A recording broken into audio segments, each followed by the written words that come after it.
जो अवनी का कैरेक्टर है, मेरा कैरेक्टर, अवनी के काफ़ी शेड्स है। लाइक वो एक नेगेटिव शेड से शुरू करती है, फिर धीरे धीरे पॉजिटिव पे आती है। It's like a 180 degree change in her. तो एज एन एक्टर मुझे वो करने में बहुत मज़ा आया बिकॉज काफ़ी चैलेंजिंग कैरेक्टर था। आपको किस तरह की मूवी देखनी है गुजराती इंडस्ट्री में? Are Gujarati industry still develop and we are growing every day. ये साल में आई थिंक मैं कहूँ तो आई थिंक 100 से ज़्यादा फिल्म्स बन रही है, which is I think a great deal for us.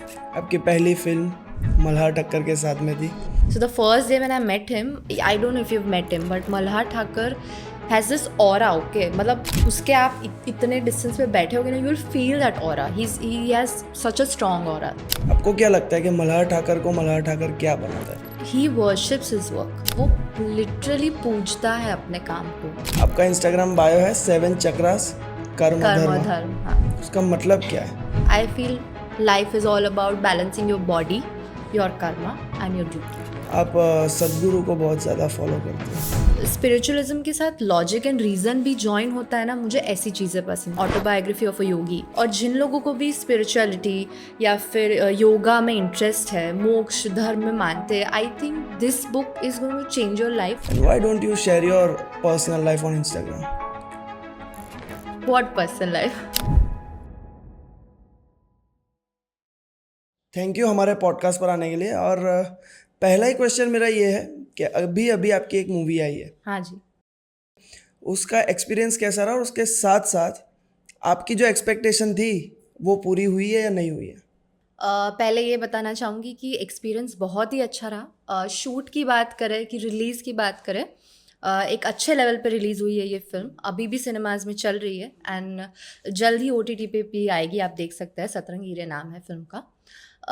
Experience wise मैं बोलूँ ना, तो एक एक्टर को जब भी वो कोई भी फिल्म लेता है, तो आई फील कि one of the important part is कि वो देखता है कि उसका कैरेक्टर फिल्म में क्या इम्प्रूवमेंट ला रहा है, कि स्टोरी को कहाँ ले जा रहा है। सो पर्टिकुलरली ये फिल्म में जो अवनी का कैरेक्टर है, मेरा कैरेक्टर, उसके आजू बाजू स्टोरी घूम रही है। और अवनी के काफ़ी शेड्स है। लाइक वो एक नेगेटिव शेड से शुरू करती है, फिर धीरे धीरे पॉजिटिव पे आती है। तो it's like a 180 degree change in her. तो एज एन एक्टर मुझे वो करने में बहुत मज़ा आया बिकॉज काफ़ी चैलेंजिंग कैरेक्टर था।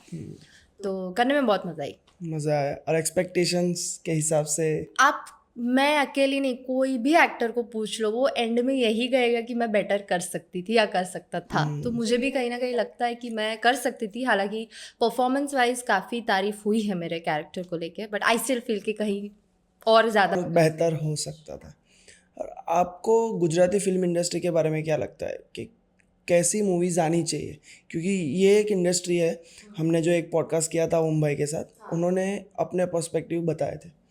तो मैं आपका पर्सपेक्टिव भी जानना चाहूँगा कि आपको किस तरह की मूवी देखनी है गुजराती इंडस्ट्री में, और ज़्यादा ग्रो हो और बेटर एक्सपीरियंसेस मिले, ना सिर्फ स्टोरीज़, ठीक है, वो प्री प्रोडक्शन हो गया, प्रोडक्शन हो गया, पोस्ट प्रोडक्शन हो गया, एनीथिंग। आपको क्या चेंजेस लगते हैं आने चाहिए? मैं ये कहूँगी कि are Gujarati industry still developing. मतलब पहले जो थी और अब जो है उसमें काफ़ी फ़र्क है and we are growing every day. ये साल में आई थिंक मैं कहूँ तो आई थिंक 100 से ज़्यादा फिल्म्स बन रही है, which is I think a great deal for us. बहुत अच्छी बात है।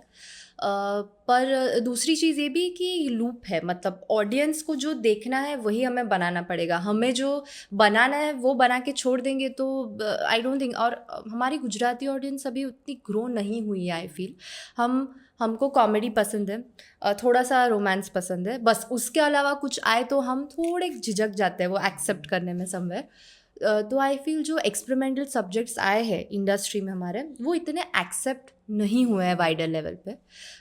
तो it has to go hands in hands. हमें ग्रो करने के लिए ऑडियंस को भी एक्सेप्ट करना पड़ेगा, हमें भी थोड़ा थोड़ा बैलेंस करना पड़ेगा। बट पर्सनली अगर मुझे पूछे तो I really feel, because I am a female, I would want a female action oriented film जो कि बहुत कम आई है।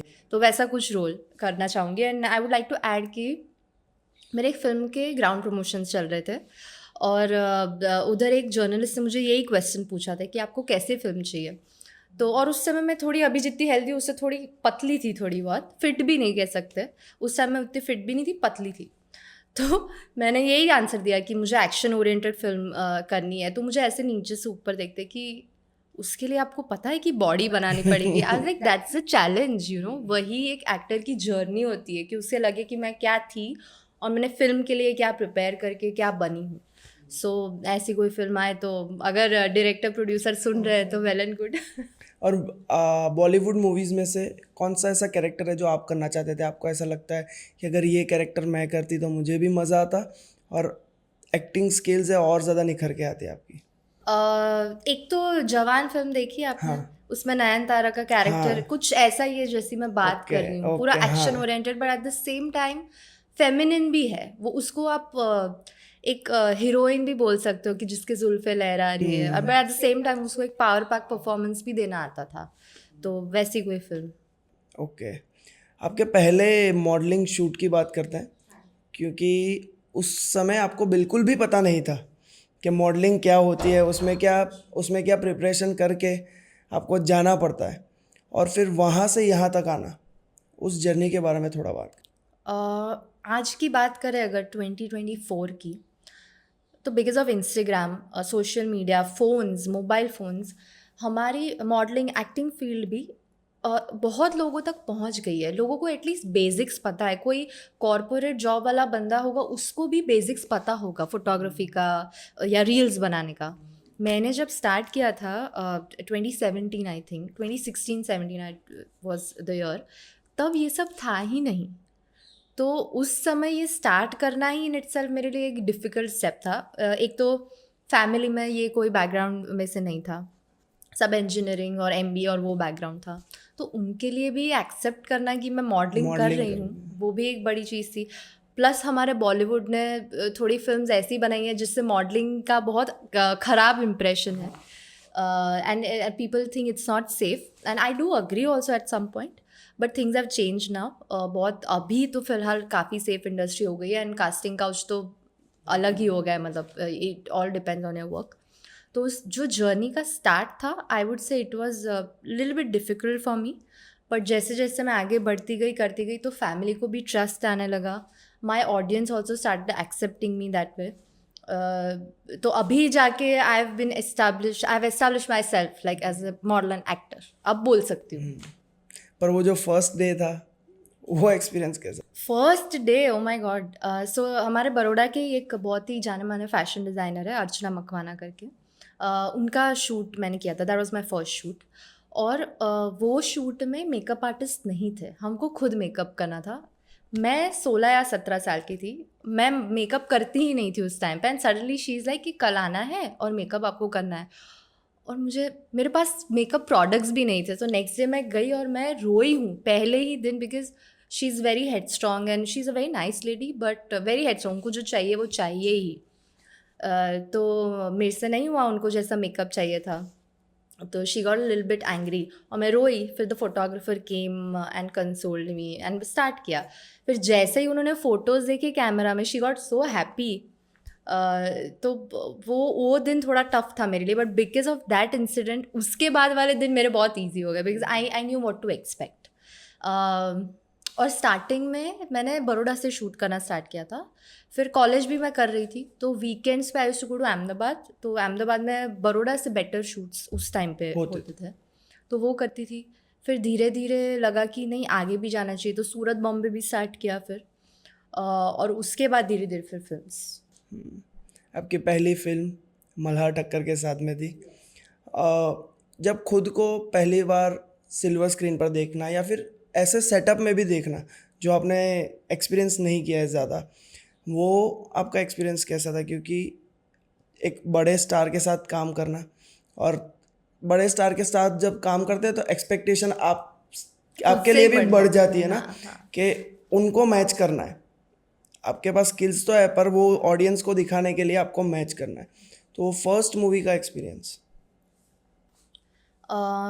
मैंने एक्चुअली एक्सपेक्ट किया ही नहीं था कि मैं फिल्म्स करूँगी। मतलब वो एक ड्रीम था अंदर ही अंदर कि ऐसा कुछ है, बट वो ग्राउंड रियलिटी बन जाएगा वो मुझे उस टाइम पे आइडिया ही नहीं था। एंड सडनली स्वागतम केम टू मी। तो उसमें तब कोविड का टाइम चल रहा था। सो वो बायो बबल जैसा था, तो हमें लाइक पूरे सेट को, क्रू को, कास्ट को एक ही जगह पे रहना था और वही जगह पे शूट करना था. हम लक्ष्मी में शूट कर रहे थे. So the first day when I met him, like Malhar, I don't know if you met him, but no, I Malhar haven't met. Thakar has this aura. Okay, मतलब उसके आप इतने डिस्टेंस पे बैठे होगे ना, you will feel that aura. He has such a strong aura. मैं पहली बार बनी तो थोड़ी मैं वहाँ ही नर्वस हो गई थी उस कि टाइम पे पहली बार मिले थे? हाँ, हमारा शूट स्टार्ट होने वाला था कुछ समझ लो 22 को, और मैं उनको मिली थी कुछ 19 या 18 को.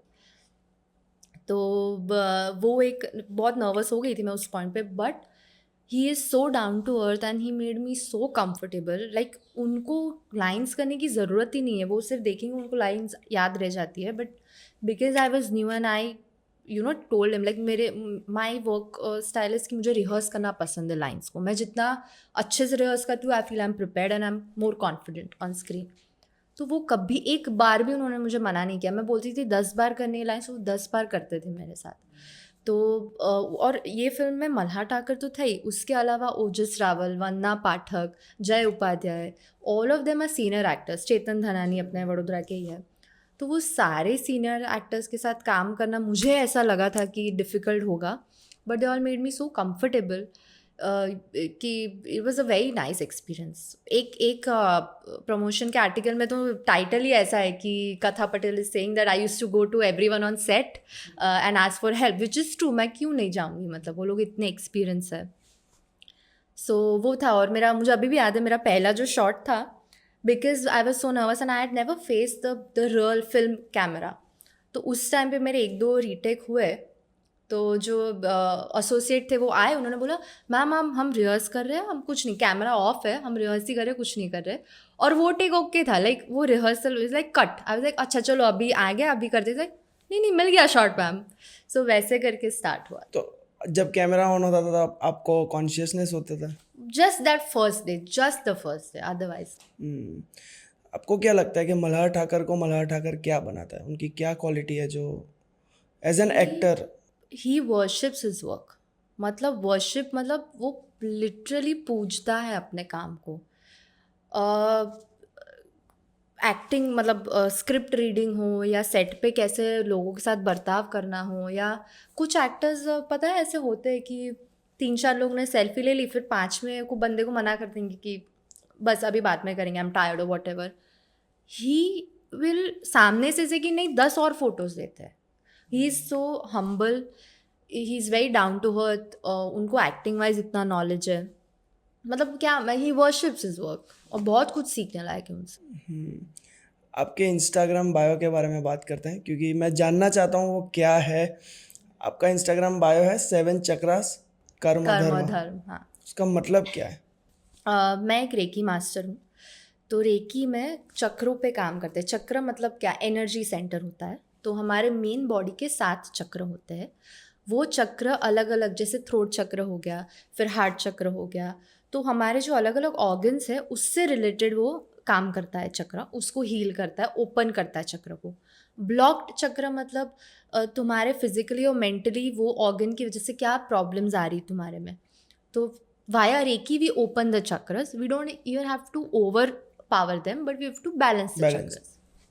So I feel for me, life is all about balancing the 7 chakras. फिर कर्म मतलब तुम जो कर रहे हो काम, तुम आज जो कर रहे हो कल तुम्हारा उस पर निर्भर करता है. तुम अच्छा करोगे तो अच्छा होगा, बुरा करोगे तो बुरा होगा. It's like an equal and opposite reaction. It's always like that. तुम ऐसा समझोगे कि आज मैंने किया, किसी ने देखा नहीं, उधर देख रहा है. तो कर्म इसलिए. एंड धर्म मतलब यहाँ मैं रिलीजन की बात नहीं कर रही हूँ. धर्म is your duty, your purpose तुम्हारे लाइफ का. तुम ऐसा क्या कर रहे हो जिससे सोसाइटी में फ़र्क आ रहा है, जिससे तुम्हारी फैमिली का क्या बेनिफिट हो रहा है, जिससे तुम रात को अच्छे से सो सको, अच्छी नींद. वो तुम्हारा धर्म पे डिपेंड करता है. Like you have to do your duty right. So I feel life is all about balancing your body, your karma and your duty.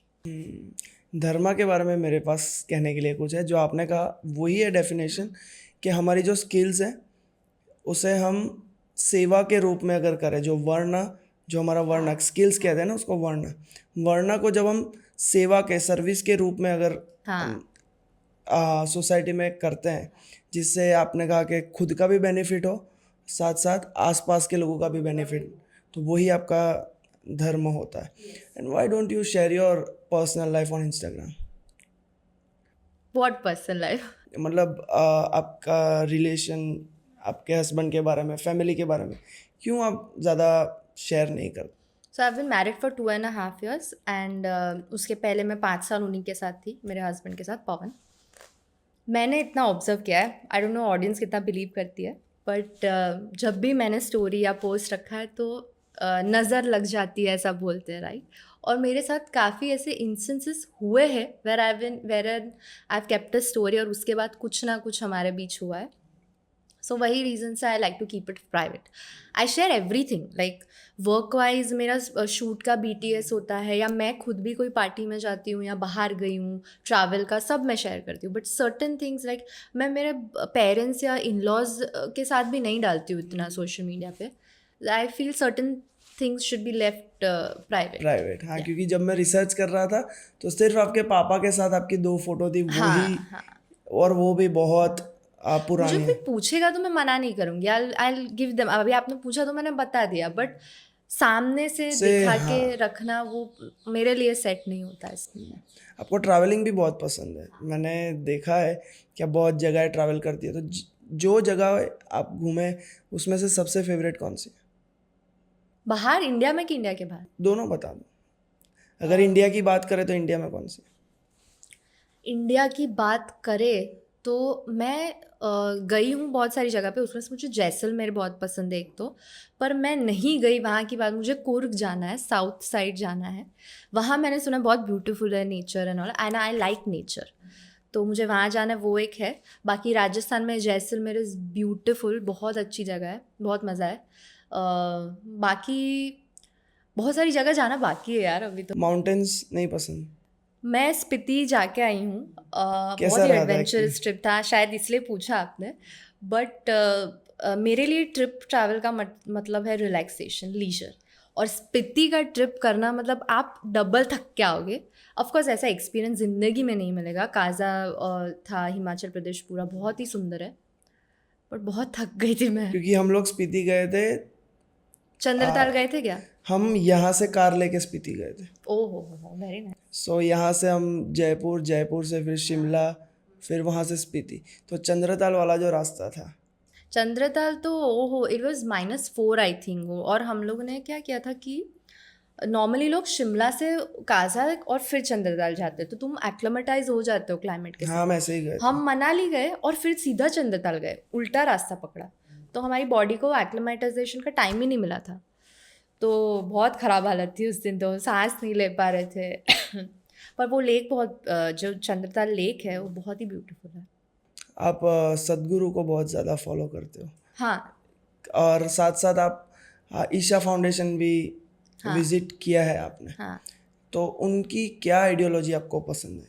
किस चीज़ की वजह से आप उन्हें फॉलो करते हो? मुझे पसंद है कि how he has logic in what he says.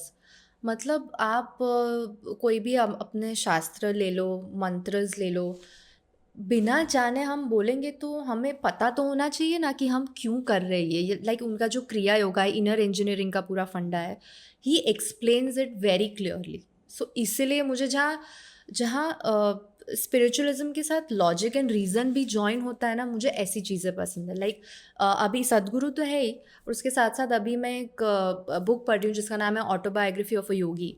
और जिन लोगों को भी स्पिरिचुअलिटी या फिर योगा में इंटरेस्ट है, मोक्ष धर्म में मानते हैं, I think this book is going to change your life. क्योंकि इतने सारे तुम्हारे अनआंसर्ड क्वेश्चंस होंगे ना, जो ऐसे ही आंसर हो जाते हैं बुक में. तो उसमें क्रिया योगा का एक पार्ट है, जो मतलब उस पर ही है बुक इनफैक्ट. तो सतगुरु फॉलोज क्रिया योगा, तो वो कहीं ना कहीं ये सब चीज़ें जॉइन होती है एक ही जगह पे, जिसका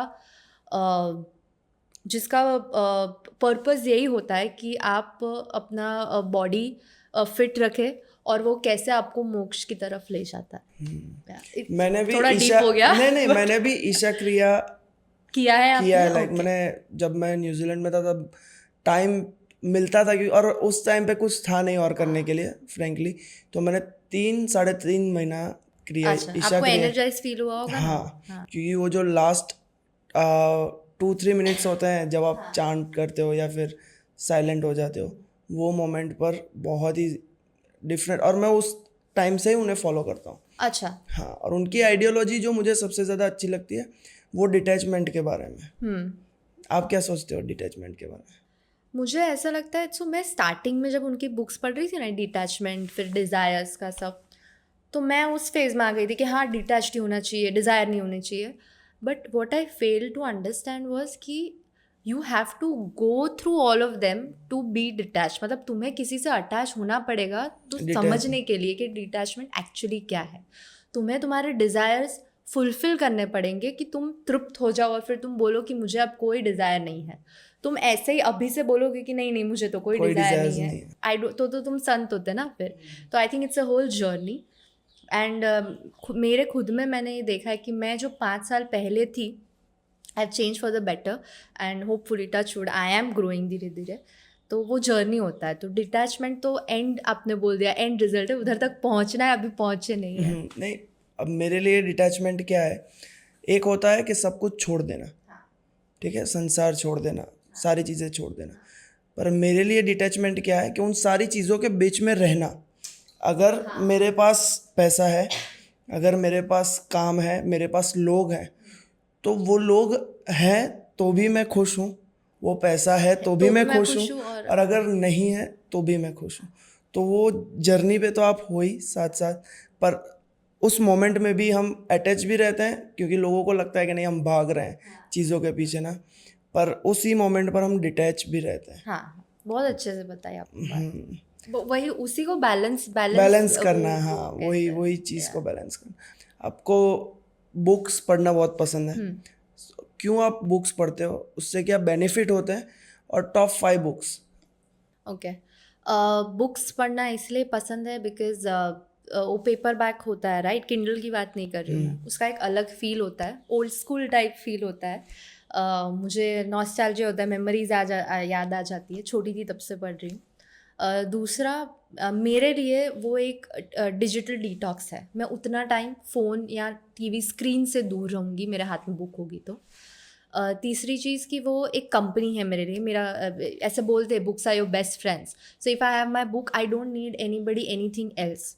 it's a best time, pass time. और बहुत कुछ तुम सीखते भी हो बुक्स से, तुम्हारा एंटरटेनमेंट भी होता है, तो इसलिए। और मेरी टॉप 4 बुक्स बता देती हूँ। एक तो ऑटोबायोग्राफी ऑफ अ योगी है, फिर द साइलेंट पेशेंट करके है जो एक बहुत ही अच्छी मिस्ट्री थ्रिलर टाइप बुक है। और जिन लोगों को मर्डर्स और उसकी स्टोरी पसंद है उनको बहुत पसंद आएगी। फिर लाइफ्स अमेजिंग सीक्रेट्स है गौर गोपाल दास की। बहुत ही सिंपल सरल लैंग्वेज में, लेमैन लैंग्वेज जिसको बोलते हैं, उसमें उन्होंने इतनी डीप चीज़ें कह दी है। So it's a very good book. और चौथी है डैन ब्राउन की पूरी सीरीज़।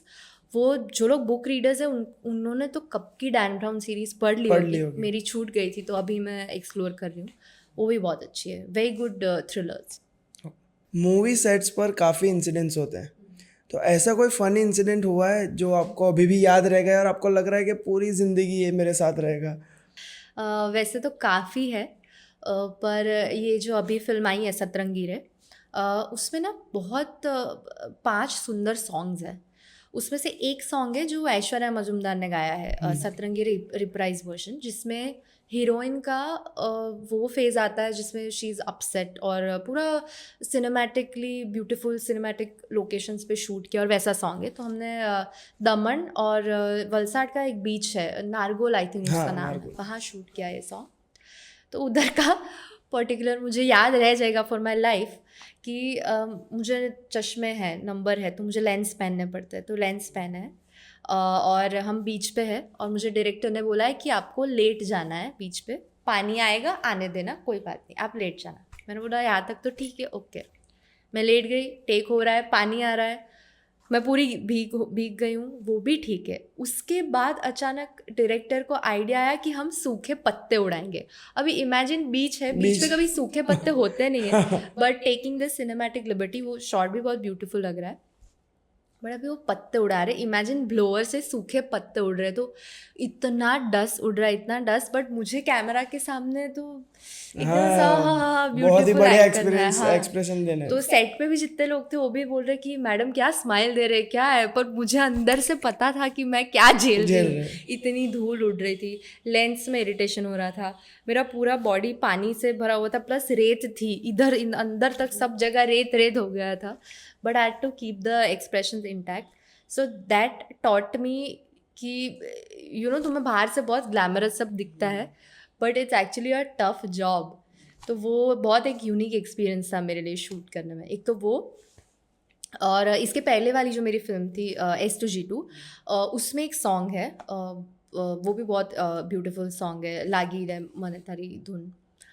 उसमें साड़ी पहनी है मैंने, पूरा सॉन्ग वो काजोल और उसके सॉन्ग्स देखे ना आपने, हाँ वो हाँ, साड़ी वाला है वैसे शाहरुख खान सॉन्ग। के, हाँ। और वो जब हम शूट कर रहे थे ना, तब ठंड कुछ 10 डिग्री या उतना होगा, वो भी सेम 10 डिग्री में। हीरो तो जैकेट वैकेट के साथ है, हीरोइन स्लीवलेस साड़ी में है, तो इतनी ठंड लग रही थी, इतनी ठंड लग रही थी, पर वही same, you have to smile and give expressions.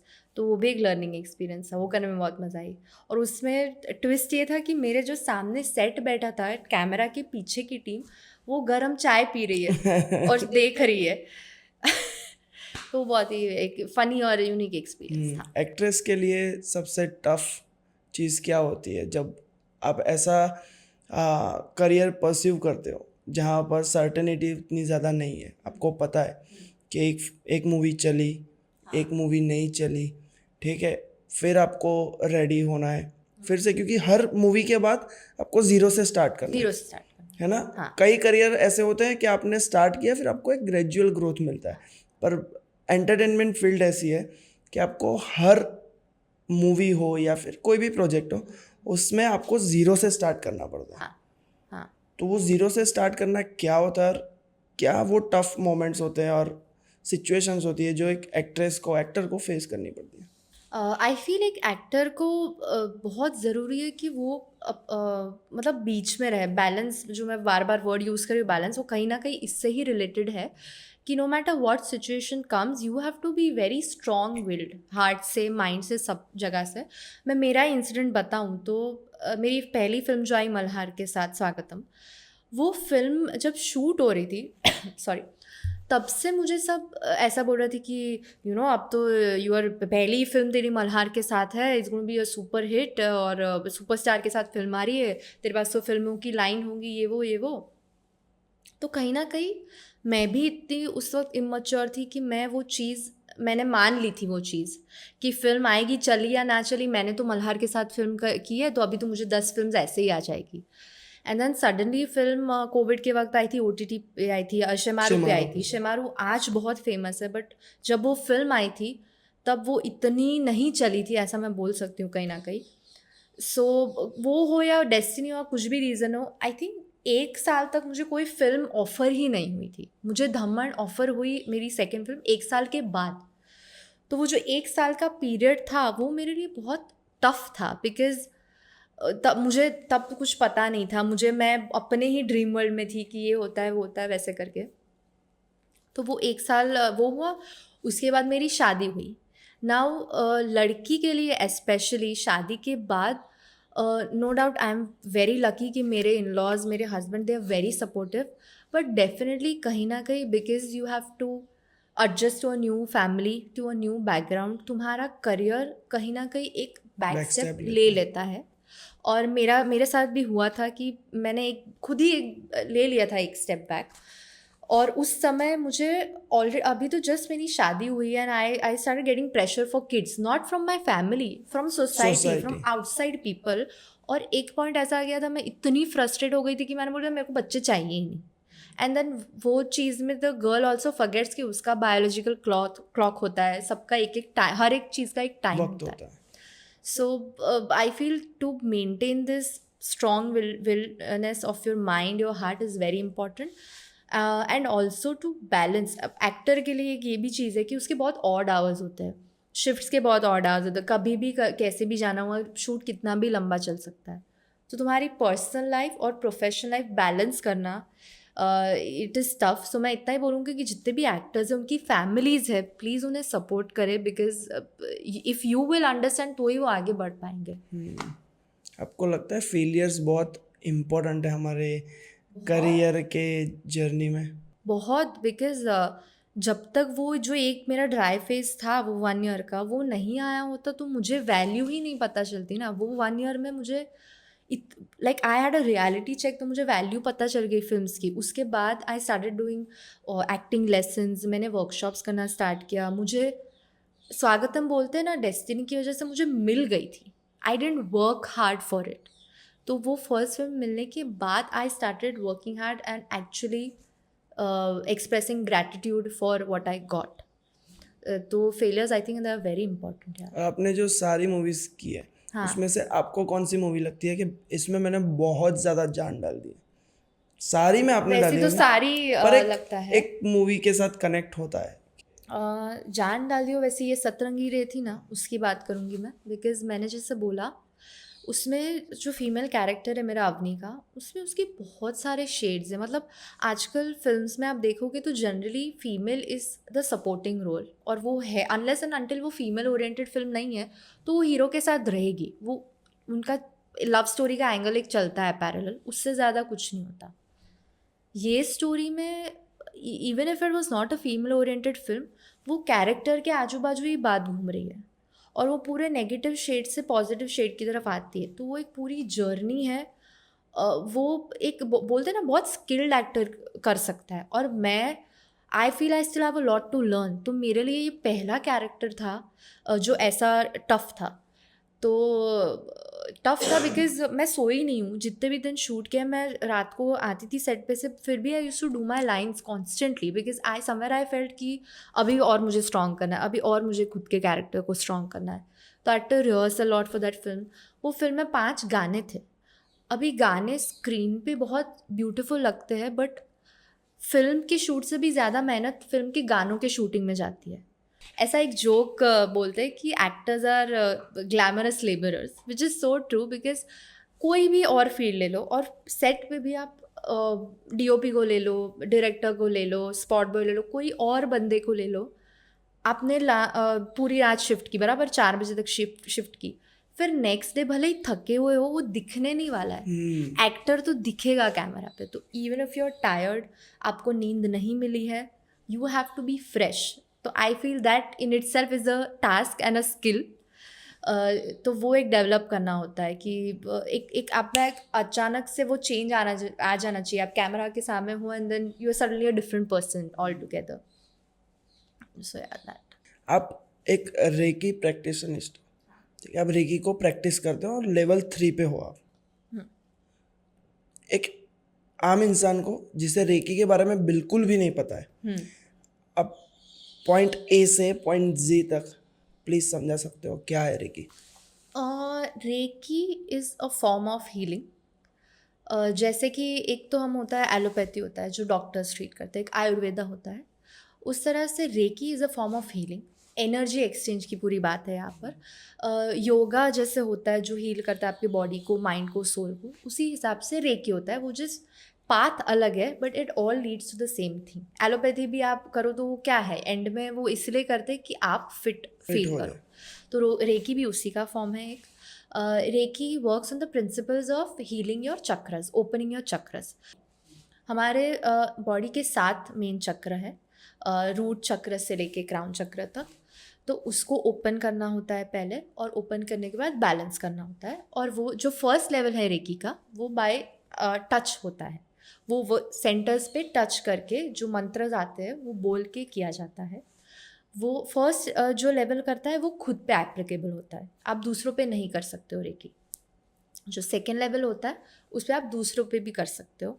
और थर्ड लेवल पे आपको फिजिकल टच से नहीं, आप इधर बैठे बैठे कोई यूएसए में है उसको भी वाया योर थर्ड आई आप रेकी दे सकते हो. बट आई फील कि हर एक को बेसिक फर्स्ट लेवल करना चाहिए, खुद के लिए करना चाहिए.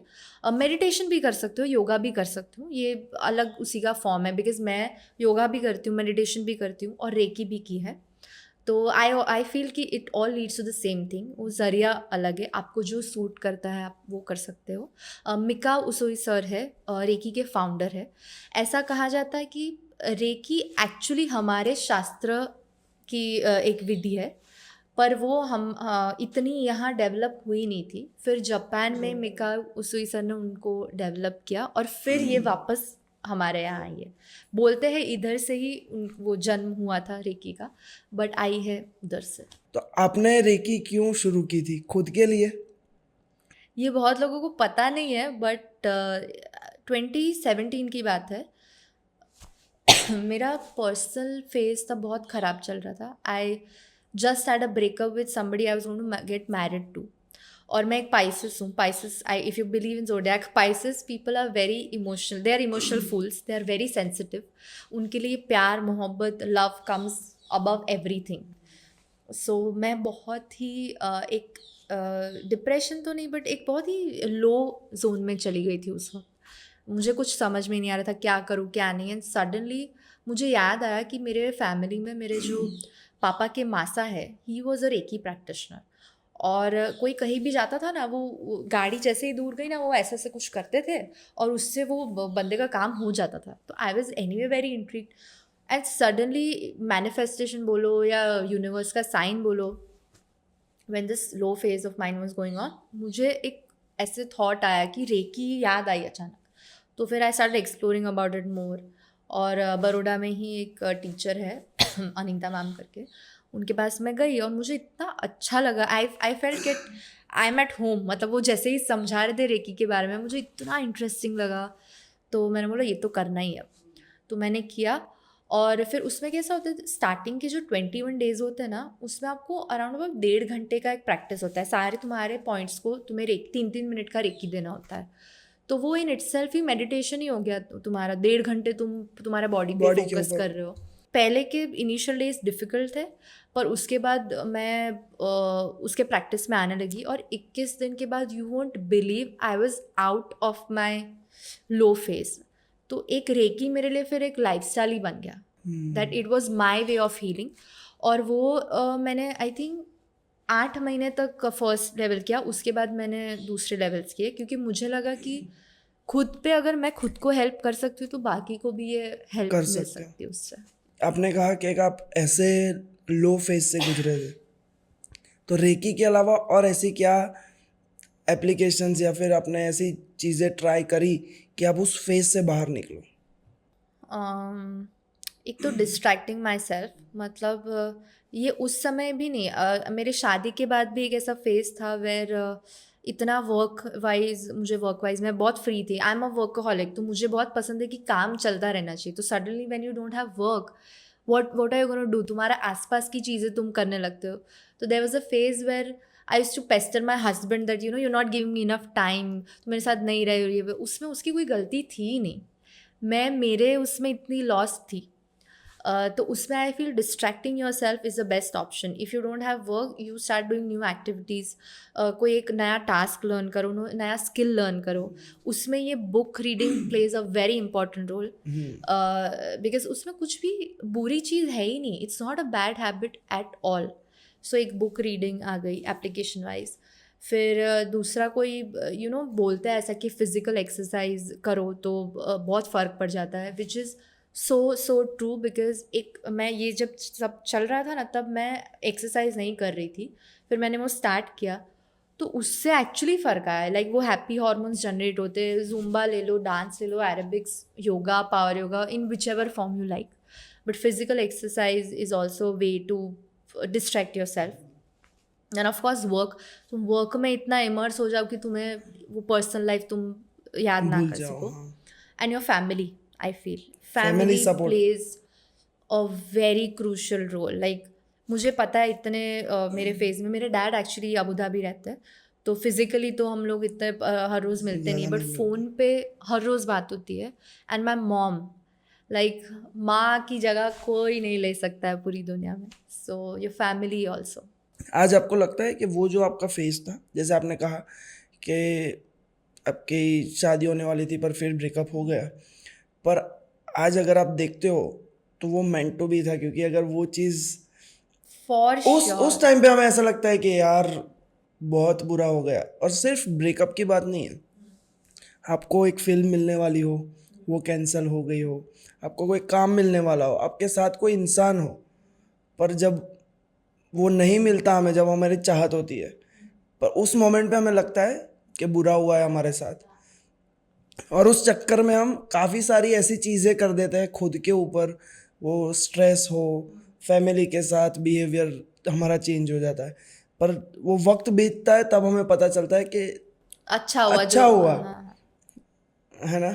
बहुत बार ऐसा हुआ है आई थिंक मेरे साथ कि उस समय मुझे लगा हो कि ये क्यों हो गया यार। फिल्म्स की बात की मैं नाम नहीं ले सकती हूँ फिल्म का, बट ऐसी एक दो फिल्म्स थी कि मुझे नहीं मिली, मेरे हाथ से चली गई, मैं रोई भी हूँ ले सकते हो आप। कि नहीं नहीं नहीं ले सकती, मुझे आगे फिल्म्स चाहिए वो प्रोड्यूसर से। बट मैं थोड़ा अपसेट हो गई थी कि ये फिल्म नहीं मिली। फिर बाद में मुझे पता चलता है कि वो जो कैरेक्टर के लिए मुझे जाना था, वो कैरेक्टर उतना मेरे हिसाब से स्ट्रॉन्ग था ही नहीं, हाँ, अपीलिंग था ही नहीं। तो वो अच्छा हुआ नहीं मिली। फिर जो मैंने ब्रेकअप की भी बात की, बहुत पर्सनल चीज़ है, but I see that guy right now, like मतलब उस टाइम मुझे बहुत बुरा लगा था, but I thank my stars that I am not with that guy today. सो जो होता है अच्छे के लिए होता है, and I believe a lot in the higher power. मैं ऐसा नहीं बोल रही कि यही भगवान है वही भगवान, there is a higher power that looks over us. तो वो जो करता है ना, उसके ऊपर भरोसा करो। जिस दिन आप फेथ पे छोड़ दोगे ना, उस दिन आपकी लाइफ बहुत ईजी हो जाएगी। मतलब एक्सपेक्टेशन जिस दिन थोड़े लूज कर दोगे, उस दिन। आपके लिए हायर पावर क्या है और आपका रिलेशन क्या है? अगर आप हायर पावर है, आप भगवान कह लो, ठीक है, एनर्जी कह लो, आपका उस हायर पावर से क्या रिलेशन है?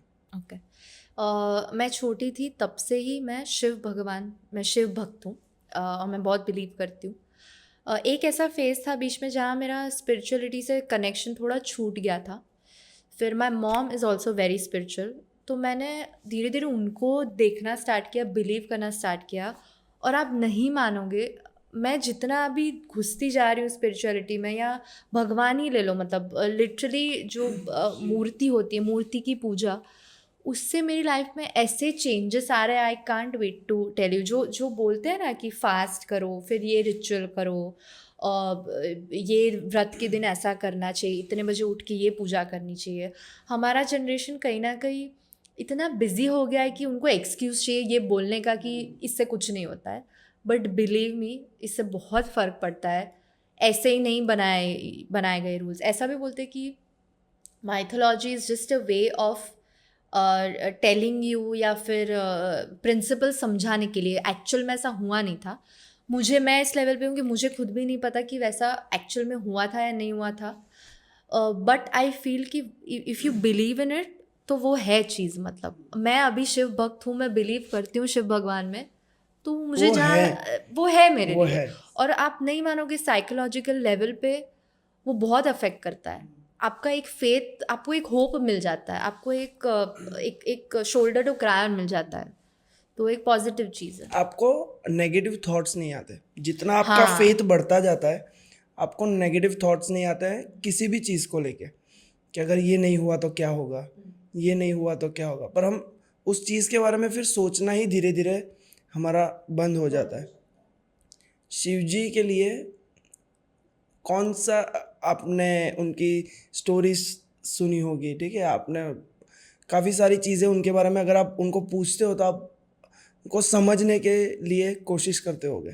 तो आपको क्या लगता है कि शिव जी क्या करते हैं, कौन है? इसके लिए सिर्फ एक वर्ड है मेरा, अर्धनारीश्वर। शिव भगवान, मैं बहुत बिलीव करती हूँ कि इक्वालिटी में मैं बिलीव करती हूँ, मतलब मेल फीमेल का।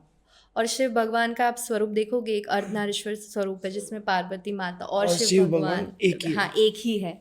तो मैं वो प्रिंसिपल पे चलती हूँ कि मेरे लिए ऐसा नहीं है कि मेरे हस्बैंड मेरे से ऊपर है या मैं मेरे हस्बैंड से ऊपर हूँ।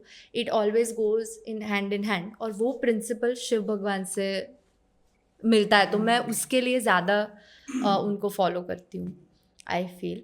और बाकी जो उनका योगिक पॉस्चर है उसकी वजह से ले लो, या पता नहीं, I don't know, there is I can't explain it, there is this एक अलग कनेक्शन है उनसे। और सारे भगवान हैं, वो एक एनर्जी थ्रो करते हैं, ठीक है। हनुमान जी पावर थ्रो करते हैं, ठीक है, राम भगवान मर्यादा थ्रो करते हैं, तो शिव जी क्या, आपको क्या लगता है, क्यों आपको उनसे क्या पॉजिटिव वाइब्स मिलती है? शिव जी को भोलेनाथ बोलते हैं, पता है? मतलब वो इतने भोले हैं, और आप उनके सामने सिर्फ कुछ नहीं करना है, रात को बैठ के आँख बंद करके सिर्फ आप एक चीज़ उनको, कोई एक चीज़, छोटी चीज़ उनको बोलो कि मुझे ये चाहिए, एंड यू वोंट बिलीव आपको मिल जाएगी वो चीज़। ऐसी बात है, वो एक मैजिकल पावर अलग है उनका। और इससे मुझे याद आया, आप ईशा योगा की जो बात कर रहे थे, ईशा योगा में मंदिर है, ज्योतिर्लिंग है, वो इतना पावरफुल है, इतना आप जाना एक आई बार। थिंक वो उन्होंने ना मैंने जब पढ़ा था या फिर मैं सुन रहा था उनको, तब उन्होंने बताया था कि हर एक शिवलिंग का एक पावर है, अलग पावर है, अलग मतलब है। महाकाल जाओगे तो वहाँ अलग एनर्जी है, ओमकारेश्वर जाओगे तो वहाँ, केदारनाथ जाओगे तो वहाँ, हर जगह पर सारे शिवलिंग के अलग अलग एनर्जीज है। तो सदगुरु ने काफ़ी सारे पंडित के साथ मिलकर वो शिवलिंग में वो सारे पावर डाले, डाले, हाँ, वो जो एनर्जी बड़ा, सेंटर है। हाँ, मैं एनर्जी सेंटर मैं है। बोलूँ क्यों, क्योंकि वो मंदिर में इतनी भीड़ होती है, इतनी भीड़ होती है।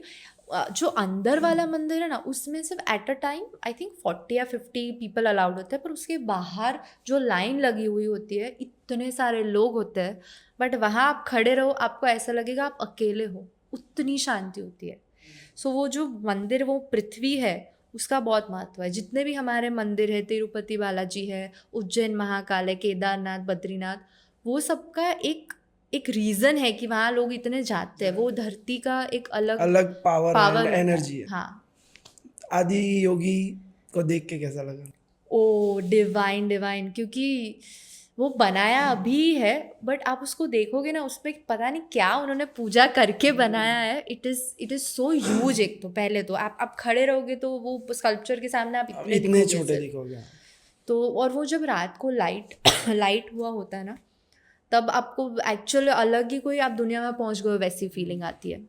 मुझे वहाँ शिवरात्रि पे जाना है, आपने अगर वो सुना हो हाँ, तो। बहुत ही बड़ा सेटअप होता है। और मैंने ऐसा सुना था, उनके ही किसी जो वो सदगुरु के चैनल पे रखते हैं ना, उसमें ही उन्होंने रखा था कि शायद उन्होंने 2 जन्म लिए हैं उस शिवलिंग को तैयार करने शिवलिंग में। को तैयार करना में, जो हाँ, हाँ, शिवलिंग की हम बात कर रहे हैं, उसे तैयार करने में 2 जन्म लिए, तब जाके वो सारे पावर्स आई उस एम शिवलिंग श्योर में ये होगा ही ऐसा, क्योंकि बिकॉज तब जाके ही हाँ, वो हो पाया है हो पाया। जो उन्होंने। हम्म। और ऐसी क्या चीज़ है जो अगर नहीं गया ईशा फाउंडेशन, विजिट नहीं किया है, हाँ सबको पता है आदि योगी जी की मूर्ति है, वहाँ पर शिवलिंग है, मंदिर है, पर और ऐसी क्या चीज़ आपने वहाँ पर देखी जो आपको क्या कहते हैं, जो आपके दिल पे लग गई? एक तो ये सबसे पहले आपने बोला मंदिर, ज्योतिर्लिंग वाला जो मेन मंदिर है वो, फिर ये आदि योगी। उसके अलावा जो प्रॉपर्टी बनाई गई है वो बहुत अच्छी बनाई गई है, मतलब और वो लोग इतने सिस्टमैटिक है, इतने सिस्टमैटिक है, इतने सारे लोग होने के बावजूद आपको ऐसा नहीं फील होगा कि ये मैं कहाँ आ गई हूँ टाइप्स। तो वो एक बहुत अच्छी चीज़ है। दूसरा उनका स्कूल है, ईशा योगा स्कूल। वहाँ मेरा एक्चुअली नेफ्यू पढ़ा है, तो मैंने तो वो स्कूल भी देखा है। और उसका स्कूल का पूरा लर्निंग ही अलग है, मतलब उनका ड्रेसिंग ले लो, यूनिफॉर्म ले लो, या एक्टिविटीज़ ले लो, या करिकुलम ले लो, वो बहुत ही अपने नॉर्मल स्कूलिंग से अलग है। तो वो एक बहुत अच्छी प्रॉपर्टी है स्कूल, मतलब उसका करिकुलम या कैंपस बोलते हैं ना जो, वो बहुत ब्यूटीफुल कैंपस है। तो वो देखने में मज़ा मुझे आई। ऐसा सुना है मैंने, आप बताना सच है कि नहीं, क्या वहाँ पर 8th स्टैंडर्ड तक एग्जाम्स नहीं होती है? हाँ, है ना? That's true. कि 8th स्टैंडर्ड तक बच्चा सिर्फ ग्रो करेगा, compete नहीं करेगा, क्योंकि उसके बाद कंपटीशन उसे समझ भी आएगी। और वो भी अपने ही उसको जो सब्जेक्ट पसंद है उसको वही पढ़ाया जाता है। तो ये बहुत बड़ी बात है। और मैं बोल रही हूँ ना, मेरा तो नेफ्यू पढ़ा हुआ है, सो आई नो अबाउट दिस, कि आप बराबर कहा आपने कि 8th स्टैंडर्ड तक एग्जाम्स ही नहीं होते हैं। हाँ, तो उससे कितना चेंज आ जाता होगा, क्योंकि हम जिस स्कूल में पढ़े वहाँ पर तो शुरुआत से ही वो प्रेशर होता है। आपने वो देखा है, वो इमेज आता है जिसमें एक फिश होती है, उसको ट्री क्लाइम हाँ, कराते हैं, डोंट जज, और ना मंकी वो, को हाँ, पानी में पानी में डालते डालते हैं। हैं, तो हाँ। वो ऐसी चीज़ है हमारे, मैं तो बड़ी वैसे ही हुई हूँ कि जिसमें आपको लगता है आप आगे जाओगे, उसमें आगे नहीं कुछ ले नहीं जाते होगा हैं। आपका, क्योंकि वो कहते हैं ना कि मछली की आपने जो कहा वही, मछली की काबिलियत पेड़ चढ़ने पेड़ से चढ़ने, exactly. तय नहीं करनी चाहिए। पर ये चेंज आया है और चेंज दिख रहा है, वो बहुत अच्छी बात है, क्योंकि ये ऐसी स्कूल्स में चाहता हूँ बड़ौदा में भी हो, गुजरात में भी हो, तो और बच्चे ऐसी जगहों पर जा सकते, वेरी डूएबल है ना। और रिलेशनशिप के बारे में बात करेंगे आपके, ठीक है।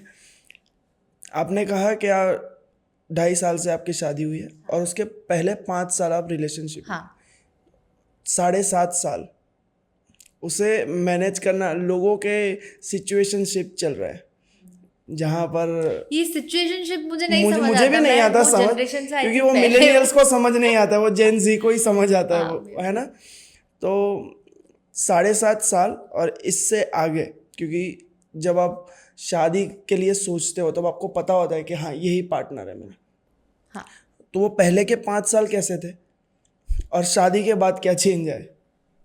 बहुत चेंजेस है, वैसे सब सेम है पर वैसे बहुत चेंजेस है। लाइक मैंने जो मेरे फेज़ की बात की, वो फेज़ के बाद मुझे ऐसा हो गया था कि मुझे शादी ही नहीं करनी है। बट वो होता है ना कि ऊपर से लिख के आता है तुम्हारा पार्टनर। तो मैं पवन को मिली थी जिस दिन फर्स्ट टाइम मिली, पता नहीं क्या वो लव एट फर्स्ट साइट बोलते हैं ना, वैसा मुझे उसका सिर्फ फर्स्ट नेम पता था। फुल नेम हमारे पटेल्स में ऐसा होता है कि पटेल में जनरली शादी करते हैं अपनी ही कास्ट में, पर मुझे तब तो उसका सरनेम भी नहीं, ये भी नहीं पता था कि ये पटेल ही है, सिर्फ पवन पता था। क्या कनेक्ट बैठा आई डोंट नो, हमने बातें स्टार्ट की, वी सारे डेटिंग। स्टार्टिंग के ऐसा बोलते 6 महीने ना बहुत ब्यूटीफुल गुजरते हैं, बिकॉज उसमें तुम तुम्हारा बेस्ट सेल्फ रहते हो, तुम्हारी वीकनेसेस, तुम्हारे मतलब वो सिर्फ स्ट्रेंथ्स बाहर आती है, वीकनेसेस इतनी बाहर नहीं दिखती। तो वो तो ऑब्वियसली बहुत ब्यूटीफुल गए। धीरे धीरे फिर हम एक दूसरे को on the most basic level जानने लगे and we found out that we are opposites. Of course opposites attract, पर हम इतने अलग थे कि झगड़े भी उतने होने लगे हमारे।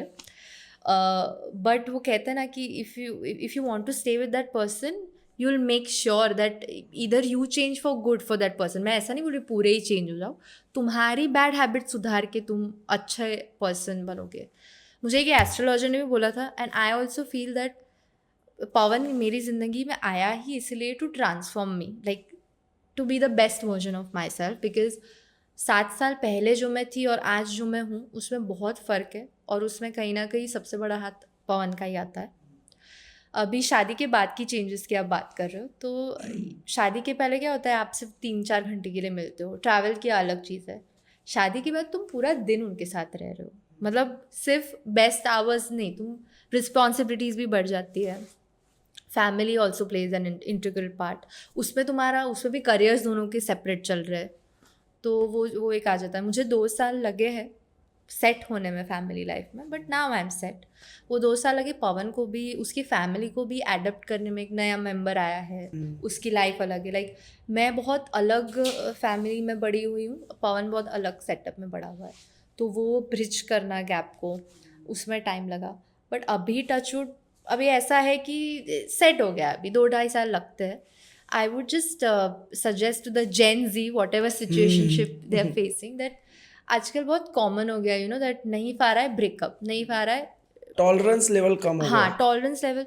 सो मुझे ऐसा लगता है कि तुम्हें अगर कोई एक इंसान के साथ पूरी ज़िंदगी बितानी है तो तुम्हें टॉलरेंस रखना पड़ेगा, and trust me it gets better. तुम्हारे मम्मी पापा है, तुम उनसे तो छुटकारा नहीं पाने वाले हो ना, you have grown with their weaknesses, adjust करते हो ना कि हाँ मैं सैक्रिफाइस कॉम्प्रोमाइज नहीं बोल रही हूँ, you just use to how they are. Not everybody can work according to you, you also have to understand कि वो जैसा है वो वैसा ही है, you have to work around it. तो शादी सिखा देता है वो चीज़। और 2 पर्सनालिटी अगर स्ट्रांग हो तो और ज़्यादा। थैंक यू, ये पॉइंट आपने याद हाँ, दिलाया, बिकॉज क्योंकि एक होता है कि हाँ एक इंसान है जिससे फर्क नहीं पड़ता है, भाई तुझे जो करना है कर, मैं साथ हूँ। पर इश्यू तब आता है जब दोनों स्ट्रांग पर्सनालिटीज है, दोनों अपने करियर्स के लिए भी अपने थॉट्स के लिए भी स्ट्रांगली बिलीव करते हैं कि नहीं ये मैं चेंज नहीं कर सकता। मेरे पवन की केस में यही है, we both are so strong headed. Like कभी कभी झगड़ा होता है, हम पेरेंट्स को बता देते हैं, दोनों के साइड से पेरेंट्स की, तुम लोग अपना देखो, तुम दोनों नहीं सुनने वाले हो किसी की। क्योंकि ज्यादा प्रॉब्लम तब आती है। But you know what, love overpowers everything. ये बहुत क्लीशे चीज़ी हो गया, बट इट्स ट्रू। पर एक पॉइंट आता है जब, है ना, झगड़ा हो रहा है बहुत ज़्यादा हो रहा है, पर एक पॉइंट आता है तब सोचते हैं छोड़ो यार, हाँ हाँ, वो हटाओ, आना ही चाहिए, आना ही चाहिए, आना क्योंकि ही जब वो नहीं आएगा तब फिर सिचुएशनशिप होगी।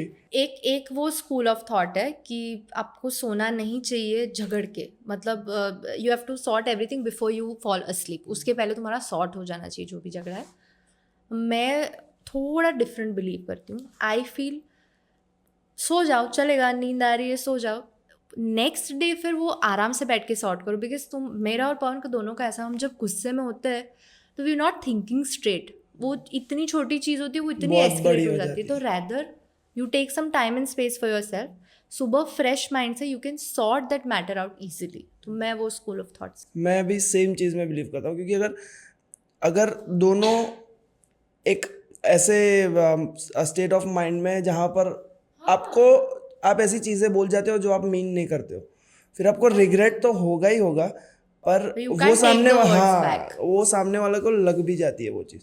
तो बेटर है कि वो शांत हो जाए माहौल। हाँ, मैं भी ऐसे ही सोचता हूँ कि अगर स्पेस मिल जाए तो ठीक है, क्योंकि दूसरे दिन आराम से समझा पाएंगे, क्योंकि जब वो चीज़ हो रही होती है तब हम रिएक्ट करते हैं, और जब दूसरे दिन बात करते हैं तब वो हम रिस्पॉन्ड करते हैं कि जो वो बोला वो भी हम समझे, और हम जो बोले वो भी वो पर समझे। You know having said that सबका अलग अलग होता है। हाँ। Because I have seen some of my friends जो सो ही नहीं सकते हाँ, अब भी सॉर्ट सॉल्व के बिना, करना है। हाँ, कि अब भी मुझे सॉल्व करना उसके बिना। और मेरे और पवन के केस में this has worked out the best. आप दोनों सेम, कहीं ना कहीं सेम इंडस्ट्री से हो। जैसे वो साउंड इंजीनियर है और आप एक्ट्रेस हो, इसमें वर्क लाइफ बैलेंस करना मुश्किल होता है या मैनेज हो जाता है? एक तो होता है, कुछ लोगों का मैंने देखा है कि सेम फील्ड से हो अगर, तो वो लोग साथ में भी काम करते हैं ये वो। बट मेरे और पवन के केस में ऐसा कि हम दोनों बहुत, मैंने जैसे बोला, स्ट्रॉन्ग हेडेड है। तो मुझे पता है हम एक रूम में बैठ के साथ में काम नहीं कर सकते हैं, क्योंकि बहुत डिफरेंस ऑफ ओपिनियंस आता है। ऐसा नहीं कि मैं गलत हूँ या वो हाँ, गलत गलत है, है। But we are very different. So what has worked out best for us is कि वो मेरे फील्ड में दखल अंदाजी नहीं करता, मैं उसके फील्ड में नहीं करती हूँ। हाँ, जहाँ कुछ अच्छे के लिए बोलना होता हो तो हम बोलते हैं, और हम वो एक दूसरे का सुनते भी हैं, out of love and out of respect for each other. But in the and the decision lies upon us. उसे जो करना है वो करेगा, मुझे जो करना है मैं करूँगी, and it has worked out that way. So sorry not sorry. सही। आपको, आपके लिए एंड गोल के बारे में अगर आप सोचते हो खुद का, है ना, वो करियर रिलेटेड हो, आपके स्पिरिचुअल रिलेटेड हो, क्या है वो? क्योंकि मैं एक चीज़ तो समझ गया हूँ आपसे इतना बात करके, कि आप रेकी करते हो, मेडिटेशन करते हो, साथ साथ काम करते हो। इसमें से इंसान अगर कोई एक चीज़ करता है तो एक अच्छा ऑब्जर्वर हो जाता है, उसे रूम की, आसपास के लोगों की एनर्जी के बारे में पता चलने लगता है। तो जब आप तीनों चीज़ कर रहे हो साथ में, खुद को भी हील कर रहे हो, कहीं ना कहीं ऐसी प्रैक्टिस कर रहे हो जो दूसरों को भी हील करे, और अपना काम, उसके ऊपर भी आप उतने ही डेडिकेटेड हो, तो इन तीनों चीज़ों के ऊपर, दोनों चीज़ों के ऊपर आप एंड गोल के बारे में क्या सोचते हो अपने? क्या आपका अगर लास्ट विश, अगर आपको, मैं अभी आपको अगर जीन मिल जाएगा और आप 2 विश मांग सकते हो, एक विश है वो है आपके पर्सनल ग्रोथ के लिए जो एज ए ह्यूमन और सोल, और एक विश है आपके करियर ओरिएंटेड गोल के लिए। ओके, पर्सनल वाला बोलूँगी तो सच में ऑडियंस एक्सेप्ट करेगी नहीं, पता नहीं। But my of course end goal is to get out of this loop and this circle of life and death. Because आपने अगर बुक्स पढ़ी होंगी तो हमारा जो एंड गोल होता है वो मोक्ष प्राप्ति होता है। वो पहुंचने तक बहुत सारे जन्म लग जाते हैं, हज़ारों जन्म लग जाते हैं। और आपने एक स्टेटमेंट अभी दिया था कि एक होता है डिटैच होना, कि सब छोड़ के आप त्याग के डिटैच होते हो। दूसरा होता है आप जहाँ हो, आपके पास सब कुछ है, फिर भी आप उस चीज़ से अटैच नहीं हो, आपका डिज़ायर नहीं है वो चीज़। तो कहीं ना कहीं मेरा ये लाइफ में यही एंड गोल है कि मुझे सब करना है। मुझे फैमिली भी चाहिए, मेरे बच्चे भी चाहिए, मुझे वर्क वाइज भी बहुत आगे जाना है। But in the end I want to grow detached with the materialistic parts of my life। एक तो वो, और दूसरा करियर वाइज अगर मुझे जीनी मिल जाए तो मैं उसको ऐसा ही बोलूँगी कि मुझे ऐसे ही नहीं, पर मेरी मेहनत से मुझे नेशनल अवार्ड चाहिए फॉर एक्टिंग। वो मेरा अभी एक ऐसा है कि this is what I want, वो मिलेगा ना तब उस दिन मैं बैठूंगी शांति से कि कुछ क्या है लाइफ में, तब तक I want to keep working hard. अब मोक्ष के बारे में ज़्यादा सोचते हो? मेरे लिए मोक्ष बहुत प्लेन सिंपल लैंग्वेज में बोलूँ तो मैंने बोला लाइफ एंड डेथ के सर्कल से बाहर निकल जाना और you are one with the higher power. इस पे इंटरेस्टिंगली मेरी और पवन की बहुत बहस होती है बिकॉज उसके वो अलग सोचता है, उसके दिमाग में ऐसा होता है कि तू बाहर नहीं निकल सकती लूप के, आपको इट वापस इज आना ही अ पड़ेगा। नेवर एंडिंग जर्नी बिकॉज ये वाले यूनिवर्स में you might get out of life and death, you will then have to go to a parallel universe. बहुत सारे यूनिवर्स, एक यूनिवर्स तो ये है तो है नहीं, नहीं। तो इस पर हमारी बहुत बहस होती है। मैं ऐसा बोलती हूँ कि नहीं, आफ्टर लाइफ मतलब वो ऐसा मानते हैं कि अगर आप इस यूनिवर्स से निकले तो आपको हाँ तो कहीं और दूसरे जाना यूनिवर्स में पड़ेगा। जाना है, वो कहीं ना कहीं इट्स ट्रू ऑल्सो। वो भी एक अलग ही दुनिया तो है, ऐसा तो नहीं है कि आप उससे भी डिटैच हो गए हो। अभी मुझे ज़्यादा पता नहीं, इसका पढ़ना पड़ेगा थोड़ा बहुत। एक ऐसी चीज़ जो आपको लगता है आपको अनकॉमन बनाती है लोगों से, एक्टिंग वाइज, ह्यूमन वाइज, आप सोचते हो एक दो तीन जो भी हो आपके माइंड में आता है, पर ऐसी चीज़ जो आपको लगता है कि नहीं ये मेरे में है, इसीलिए मैं बाकी सबसे अलग हूँ और बाकी सबसे खुद से भी और दिन ब दिन ग्रो कर रही हूँ। खुद के बारे में ही खुद तारीफ करूँ मैं? ये तारीफ की बात नहीं है, सेल्फ रिफ्लेक्शन है, क्योंकि आपको पता होता है, एक होता है तारीफ जो आप भ्रम में रहते हो कि नहीं मैं हूँ, एक होता है कि हाँ ये मेरी स्ट्रेंथ्स है, ये मेरी वीकनेसेस हैं और ज़्यादा मुझे मेरी स्ट्रेंथ्स पे काम करना है, तो उससे आपको रिवॉर्ड जल्दी मिलता है। वीकनेसेस आपको कम करती जानी है, छोड़ते जाना है उसको और स्ट्रेंथ पे फोकस करना है। तो ये खुद की तारीफ करना नहीं है, पर खुद के लिए अवेयर रहना है। ठीक है, उसमें सबसे बड़ा पॉइंट है that I am very determined. मतलब अगर मैंने चीज़ ठान ली है कि ये मुझे करना है, by hook by crook by hard work और whatever it is, I will do it. मैंने हाँ उसका एक टाइम लिमिट मुझे सेट करनी पड़ती है, वरना मैं थोड़ी डिस्ट्रैक्ट हो जाती हूँ। फिर वो वहाँ पहुँच तो जाऊँगी, बट जहाँ मैं 1 साल में पहुँच सकती हूँ मुझे 2 साल लग जाएंगे, ऐसा है। तो I have to be focused about it, but if I have decided something I will do it for sure. बहुत जिद्दी हूँ कहीं ना कहीं, इसीलिए पर्सनल लाइफ पे वो एक आ जाता है आ जाता है। बट जिद्दी हूँ, एम्बिशियस हूँ। तो वो एक I feel that's a strength of mind, क्योंकि 17 साल की उम्र से काम करती आ रही हूँ और खुद के पैर पे खड़ा होना, लाइक खुद का नाम बनाना, मैं उसमें बिलीव करती हूँ रादर देन जो है उसी में से यू डू वट एवर। और दूसरी चीज़ empathy, I feel I can empathise with people, I can understand what they are going through और feel what they are going through. Sympathy नहीं बोल रही हूँ, एम्पैथी बोल रही हूँ। Empathy. तो I can be with them, और उसकी वजह से अभी और आगे भी आई थिंक बहुत फ़र्क पड़ जाता है, क्योंकि you know your surroundings well, so you know how to deal with people, what to say and what not to say at that point. Sympathy और एम्पैथी का डिफरेंस क्या है? अगर आपने कहा कि सिंपैथी नहीं, सिंपैथी क्या है और एम्पैथी क्या है?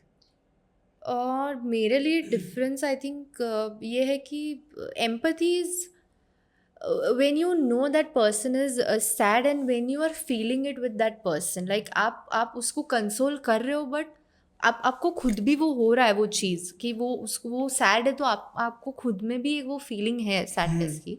सिंपैथी इज़ व्हेन आपको कोई कुछ बोलता है और आप उसको सिंपैथाइज कर रहे हो उसको कि नहीं हो जाएगा, ठीक है नहीं हो जाएगा वो मेरे ख्याल से सिंपैथी बहुत ऊपर ऊपर से जाता है। एम्पैथी इज़ व्हेन आप उनके शूज़ में अपने सोल पैर तक पहुंचते हो। हाँ, तो पर एम्पैथी आपको नहीं लगता कि जैसे अगर किसी का ब्रेकअप हुआ है और आप सिंपैथाइज करते हो, मतलब कोई ना ठीक हो जाएगा, और एक चीज़ होती है आप अपना एक्सपीरियंस शेयर करते हो उनसे और उन्हें बताते हो कि नहीं मैं खुद भी गुजरा हूँ इस चीज़ से। वही मैं आप जब तक खुद पे नहीं लोगे हाँ, आप समझा तो भी नहीं पाओगे। एम्पैथाइज होने के लिए आपको उस चीज़ का एक्सपीरियंस होना होना चाहिए। चाहिए, या फिर अगर ना भी हो तो आप वो energy feel, you have to put yourself in that person, वो क्या सोच रहे हैं क्या नहीं सोच रहे। आपको लगता है कि आज के टाइम में या फिर किसी भी टाइम में, जैसे आपने कहा कि खुद के पैरों पर खड़ा होना ज़रूरी है या फिर आपके लिए ज़रूरी है, तो इन जनरल वो सबके लिए ही ज़रूरी है? हाँ डेफिनेटली यार, why not, because that will make you value your life, your work so much more, I feel. और आजकल के केसेस में मैंने ऐसे इंस्टेंसेस देखे हैं. नो डाउट देर आर, अपने जनरेशन में से बहुत हार्ड वर्किंग भी है ये जनरेशन, बट मैंने ऐसे भी केसेस देखे हैं where nobody wants to leave their ego aside. ये बॉस ने मुझे आज ऐसा बोल दिया, ऐसे मैंने तो जॉब छोड़ दी, 2 महीने में फिर जॉब छोड़ दी बिकॉज मेरे से ये काम नहीं हो रहा था तो मैंने छोड़ दी. ऐसा नहीं होता है. आपको खुद के पैरों पे खड़े होना है तो you have to start from the bottom, फिर ही आप 10वें लेवल पे आओगे ना. तो वो बहुत ज़रूरी है.